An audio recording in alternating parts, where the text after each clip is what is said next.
ரெக்கையுள்ள குஞ்சு இது, கூடு ஒன்றும் தேவையில்லை. புத்தியுள்ள பிள்ளை இது, கெட்டு நிக்க போவதில்லை.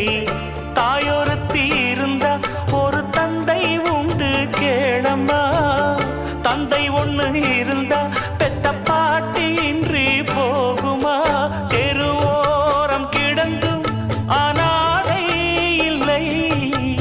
உறவென்னை வெறுத்தால் தினம் தருவேன் தொல்லை.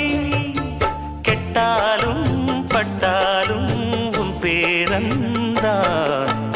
என்னடி ஞான பெண்ணே, உண்மை சொல்லடி ஞான பெண்ணே. நடந்தால் 2 அடி, இருந்தால் 4 அடி. நடந்தால் 2 அடி.